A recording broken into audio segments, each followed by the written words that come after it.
មនុស្សជាច្រើនគិតថាប្រទេសមួយអាចរលំដោយសារសង្គ្រាមការឈ្លានពានឬសត្រូវខ្លាំងជាងប៉ុន្តែប្រវត្តិសាស្ត្របង្ហាញថាប្រទេសភាគច្រើនមិនបានដួលនៅថ្ងៃដែលសត្រូវវាយចូលទេប្រទេសចាប់ផ្ដើមដួលនៅថ្ងៃដែលប្រជាជនអស់ជំនឿលើយុត្តិធម៌អស់ជំនឿលើច្បាប់និងអស់ជំនឿលើអនាគតអំណាចដែលរឹងមាំពិតប្រាកដមិនមែនកើតចេញពីកម្លាំងបញ្ជាឬការគ្រប់គ្រងដោយភាពភ័យខ្លាចទេអំណាចពិតកើតចេញពីការឈ្នះចិត្តរាស្ត្របើអ្នកដឹកនាំអាចរក្សាទឹកចិត្តរាស្ត្របានគឺស្មើនឹងរក្សាគ្រឹះនៃនគរបានតែបើចិត្តរាស្ត្រវឹកវរនោះនគរទាំងមូលក៏ចាប់ផ្ដើមរង្គោះរង្គើរាស្ត្រមិនទាមទារឲ្យអ្នកដឹកនាំល្អឥតខ្ចោះទេ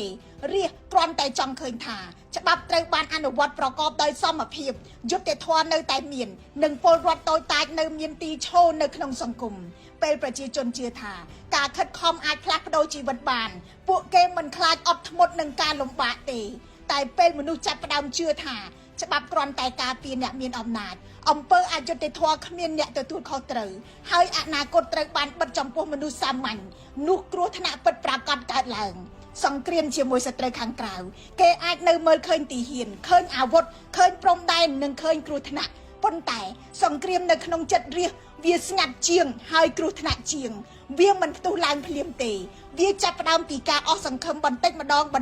ងពីការស្ងៀមស្ងាត់ពីការមិនចង់និយាយពីការមិនចង់ចូលរួមនិងពីការមិនជឿថាសម្លេងរបស់ខ្លួនអាចផ្លាស់ប្ដូរអ្វីបាននគរមួយមិនខ្លាំងដោយសារអាគារខ្ពស់ផ្លូវធំឬពាក្យស្លោកពីរោះតែមួយមុខទេ